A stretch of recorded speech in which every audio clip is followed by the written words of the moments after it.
बच्चों, आज हम एक लेखक है बहुत महान डॉक्टर हरिवंश राय बच्चन की एक कविता है नीड का निर्माण फिर उसे आज हम पढ़ेंगे। तो मेरे साथ में आप दोहराओगे और बहुत ही अच्छी कविता है ये। तो उसमें एक छोटा सा अंश है जो हम आज पढ़ेंगे, तो दोहराना मेरे साथ में, है ना। क्या है कविता का नाम? नीड का निर्माण फिर। क्या है कविता का नाम? नीड का निर्माण फिर। चलो बोलेंगे मेरे साथ में।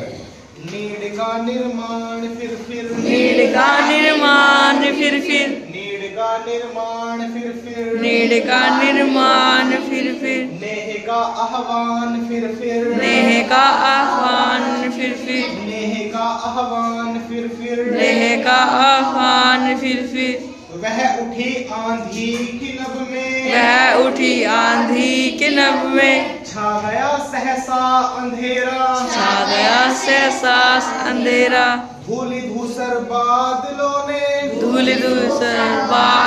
ने भूमि को इस भांति घेरा भूमि को इस बात घेरा रात सा दिन हो गया फिर रात सा दिन हो गया फिर रात आई और काली रात आई और काली लग रहा था अब न होगा लग रहा था अब न होगा इस निशा का फिर सवेरा इस निशा का फिर सवेरा रात के उत्पात भय से रात के उस पास वैसे रात के उत्पात भय से रात के उत्पात जैसे भीत जन जन भीत कण कण भीत जन जन भीत कन कन भीत जन जन भीत कण कण भीत जन जन भीत कन कन किंतु प्राची से उषा की किंतु प्राची उषा की किंतु प्राची से उषा की किंतु प्राची उषा की मोहिनी मुस्कान फिर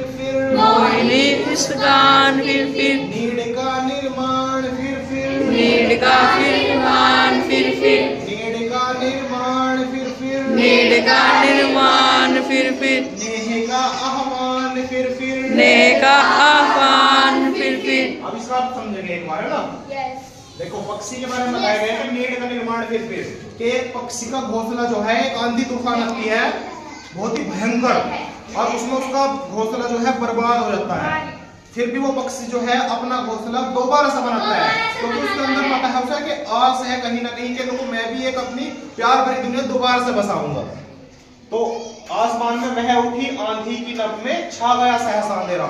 आसमान में इतनी ज्यादा भयंकर आंधी आई कि चारों तरफ अंधेरा छा गया, कोई दिखाई नहीं दे रही कोई चीज। धूलि धूसर बादलों ने भूमि को इस भांति घेरा। आसमान में चारों तरफ बादल ही बादल छा गया और धरती को जो है चारों तरफ से घेर लिया बादलों ने। तो जब बादलों ने उसे घेर लिया तो क्या होगा भाई, सूरज तो निकल नहीं रहा तो चारों तरफ अंधेरा ही अंधेरा, अंधकार ही अंधकार। ऐसा लग रहा है रात 7 दिन हो गया। जो दिन में हमें सब चीज दिखाई दे रहा है तो वो दिन भी जो है रात में बदल गया। रात आई और काली और उसके बाद में रात जो है और भी काली आई। इतनी ज्यादा रात काली कि एक हाथ तो दूसरा हाथ नहीं सूझ रहा, एक हाथ तो दूसरा हाथ नहीं। लग रहा था अब न होगा इस दिशा का फिर सवेरा। ऐसा लग रहा था कि ये जो रात है अब ये रात ही रहेगी, कभी इसको सवेरा नहीं होना कभी भी, ऐसा लग रहा था। इतनी भयंकर रात थी। हाँ, रात इतनी ज्यादा थी कि रात के उत्पात ऐसे भीत जन जन भीत कण कण। जन जन का मतलब हर कोई लोग जो है सब के सब डरे हुए थे। एक कण जो होता है ना छोटा छोटा सा, वो भी कांप रहा था बहुत ज्यादा, इतनी ज्यादा भयंकर रात थी।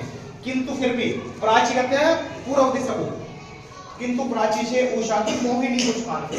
फिर हुआ क्या भाई, वो भी रात जो है कितनी भी काली रात हो वो भी चली गई। क्या हुआ? किंतु प्राची जो पूर्व दिशा है उसमें उषा कहते हैं सुबह के समय को, 4 बजे के समय को, है ना। तो वहां से एक मोहिनी मुस्कान फिर क्यों? क्योंकि सूरज निकल गया है तो 4 बजे से दिन प्रकाश हो गया है तो हर किसी को एक प्रसन्नता हो जाती है कि अब तो हमारी जो काली रात की अंधकार था वो समय चला गया है। तो एक नई किरण के साथ में एक मनुष्य को जो है एक आस जगती है कि तो अब मैं दोबारा से अपना घोंसला बनाऊंगा, अपना काम दोबारा शुरू करूंगा।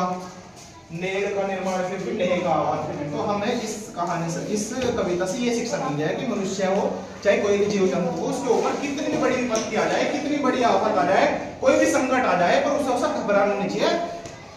ऐसा है कि एक उम्मीद उसे फिर भी रहती है कि कितनी भी काली रात हो, कितना भी ज्यादा संकट हो, उस संकट से कभी ना कभी तो हम